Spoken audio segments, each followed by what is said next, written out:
Les amis, bonjour, j'espère que vous allez bien et que tout se passe pour le mieux pour vous. Victoire 2-0 du Real Madrid contre Bilbao à San Mamés. Les gars, déjà, t'accueilles la Liga ou la Liga t'accueille sans te faire de cadeaux. Hein. Tu joues à Bilbao à l'extérieur pour un premier match sans numéro 9 avec une équipe remaniée. T'as perdu Thibaut Courtois sur blessure, les croisés. Tu le perds 6 mois minimum. T'as perdu Benzema qui n'est pas encore remplacé.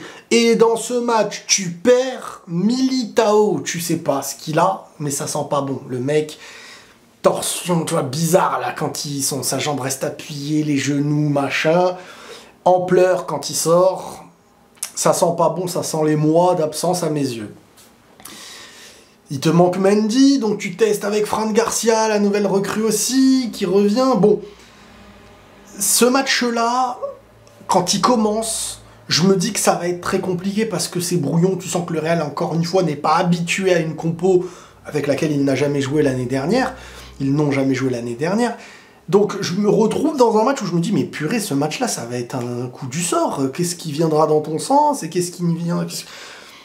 C'est comme je vous dis, une compo pareille sans numéro 9. Enfin, moi j'espère, hein. Franchement j'espère. Des fois j'ai un doute, hein. Mais j'espère que ce genre de compo, c'est la preuve qu'il y a un 9 qui va arriver.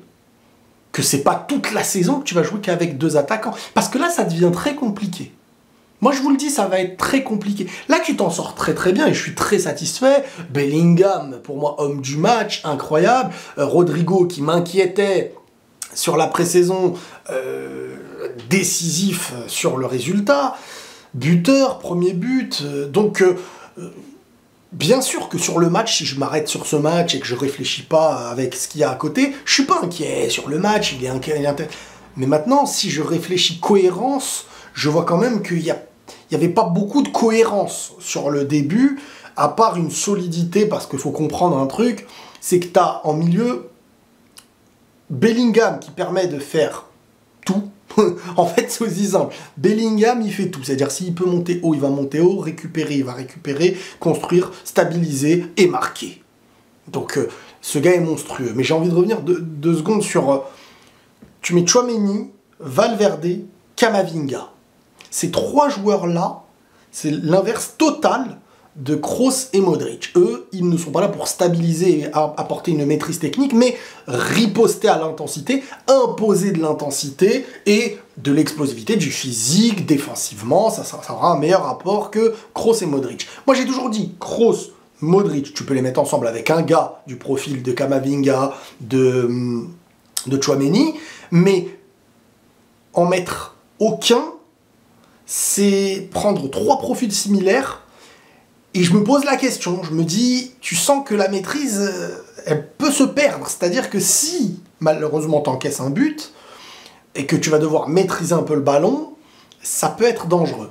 Alors, bien sûr que Camavinga sait jouer au ballon, il a une sortie de balle, il explose, mais ses points forts à lui, c'est pas les points forts d'un Kroos Modric, il ne les égale pas dans cet aspect, et cette compo est aussi une réponse au fait de jouer à l'extérieur, à San Mamés, contre Bilbao, qui n'est pas n'importe qui est très compliqué à jouer là-bas, et tu arrives à t'en sortir vraiment avec une efficacité quand même, parce que tu mets le premier but, ça fait vraiment du bien.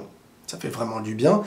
Et après, tu sens, moi je le sens, hein, qu'il manque vraiment un point d'appui offensivement. C'est même pas un point d'appui, mais c'est au moins de ne pas demander à Rodrigo et Vinicius d'être à la fois des déstabilisateurs offensifs, et encore, Rodrigo ne le fait pas trop sur le match, mais plutôt Vinicius, celui que tu peux lancer, celui qui peut éliminer, mais qui en plus, quand il a, ça y est, trouvé son espace, qu'il a pris de la profondeur, et qui se retourne à droite, et qui lève la tête comme ça à droite pour essayer de se dire, bon, je sers quelqu'un, Là, il n'y a personne, en fait. Il faut attendre Rodrigo qui lui aussi arrive pour... En vrai de vrai, ce qui se passe, c'est qu'il fait une double déstabilisation. Il doit déstabiliser par la profondeur ou le dribble, et ensuite redribbler et compenser le manque d'un numéro 9. Ça, c'est un véritable problème qui... Tu pourras pas le résoudre comme tu l'as fait sur ce match-là, toute la saison, surtout lors des plus gros matchs où tu vas être en difficulté et que tu auras besoin d'un gars qui te prend un ou deux défenseurs centrales pour que toi, tu puisses sur le côté déstabiliser, apporter un surnombre et servir un attaquant. Donc moi, si on me dit que cette compo, c'est une compo définitive de la saison, c'est qu'on est sur une saison de transition. Pour moi, on ne peut pas me dire que ça, là, ça y est, c'est complet, Mbappé ne vient pas et tout. Alors oui, des choses se disent, mais on va aborder le sujet, si vous voulez, dans la matinée ou demain dans la journée sur Mbappé. Il paraîtrait que là, il y a des discussions, des négociations. Bon, le gars dit toujours qu'il veut rester et que... On en parlera. Mais pour moi, j'espère que la compo, là, Vinicius, Rodrigo, en mode attaquant de pointe, ce n'est pas une compo définitive. C'est la compo en attendant un numéro 9. J'espère. Maintenant, Bellingham. Alors, les gars, moi, Bellingham, je vais vous dire la vérité, il m'impressionne au plus haut point. Il est incroyable. Sa capacité athlétique, déjà. Tu peux t'arrêter sur la capacité athlétique de se retrouver au poste de milieu central, milieu défensif, récupérer. Combien de ballons il a récupéré, combien de ballons il a empêché lorsque les attaquants portaient, combinaient, combien de situations il a sorti techniquement, c'est-à-dire qu'il a éliminé. Il est sorti quand de deux joueurs qui viennent sur lui, il arrive à s'en sortir, apporter un surnombre, marquer. Un très beau but avec une gestuelle, encore une fois, à la Zidane, comme je vous dis.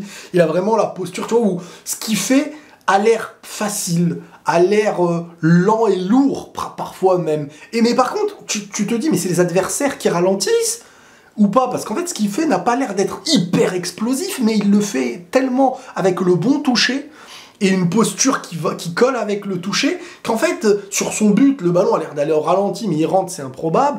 Et tu vois, il sait se positionner face au ballon, il sait toucher le ballon, il sait avoir la posture, qui fait que ça a l'air facile. C'est comme des fois ce que je vous dis avec Pedri, qui est dans un profil beaucoup moins aspect physique, mais plus dans un aspect de conservation balle au pied, style Barcelone, quoi, tiki-taka, mais en mode... Tu sens qu'il n'est pas dans des mouvements hyper brusques, mais plus dans une gestuelle, et j'avais déjà dit, même concernant Pedri, c'est le genre de joueur, il touche avec la semelle le ballon, c'est une gestuelle un peu à la Zidane, avec un profil beaucoup plus petit, beaucoup plus frêle un peu.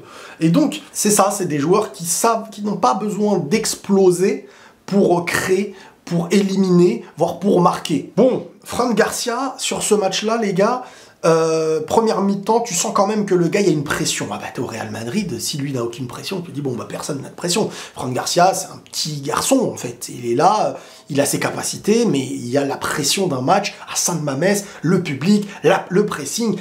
Donc la première mi-temps, tu sens qu'il est quand même très fébrile. Il a un apport dans ses dédoublements offensifs, dans sa capacité d'anticipation, dans son explosivité, dans sa capacité de centrer sur le second poteau, les trucs comme ça, il connaît. Au très haut niveau, dans les matchs en difficulté, dans les duels en 1 contre 1, comment ça va se passer? Ça aussi j'aimerais bien voir. Mais la deuxième mi-temps, bon, forcément tu mènes au score et tout, t'as beaucoup plus de confiance, ta manière de répondre au match, elle est beaucoup plus basée sur... Voilà, c'est mentalement t'es devant. Hein. Pour ceux qui jouent au foot, quand vous menez au score en tant que défenseur, tu vois, l'attaquant a plus de facilité à se jeter, la construction adverse est moins précise, tous ces trucs-là, tu le ressens. Donc toi, tu es beaucoup plus à l'aise pour construire, pour combiner, pour... voilà, tu sens qu'il y a une supériorité qui s'est construite sur le match. Donc la deuxième mi-temps est assez bonne, mais j'aimerais bien voir quand même un peu plus, parce que sinon, quand Mendy reviendra, qu'il retrouve son vrai niveau, enfin son vrai en tout cas, son niveau sans être blessé, bah la place ne sera pas assurée à Fran Garcia. Hein. Actuellement, je pense même que Mendy risque, pour sa capacité défensive en 1 contre 1, et la chance d'avoir Vinicius devant qui ne demande pas un dédoublement quotidien de son latéral gauche défensif pour réussir à déstabiliser, vu que lui il s'est déstabilisé dans le 1 contre 1, parfois c'est pour ça que Mendy est apporté. Il ne faut pas oublier que dans la compo, comme je vous dis, Camavinga un peu plus à gauche, centrale, et Valverde un peu plus à droite, c'est aussi un moyen d'apporter le soutien à droite de Valverde à Carvajal, et d'apporter le soutien de Camavinga à Fran Garcia.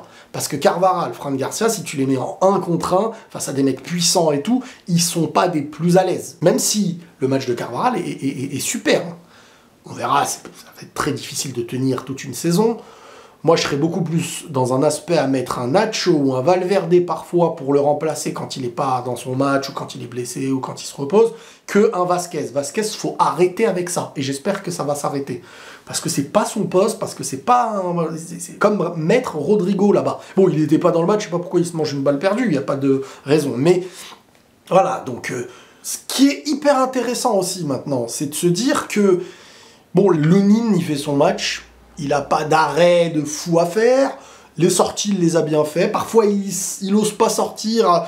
Donc, il laisse un peu ses défenseurs dans l'obligation de gagner le duel aérien. Jusqu'à là, les duels ont été gagnés. L'entrée de Rudiger, rassurante. De toute manière, pour moi, Rudiger aurait dû être titulaire après ce qu'il a montré en fin de saison dernière. Il va avoir du temps de jeu titulaire, donc ça va être bon aussi pour lui. Alaba, moi, c'est un gars, je trouve que c'est le plus important. C'est Alaba avec quelqu'un, soit Militao, soit Rudiger.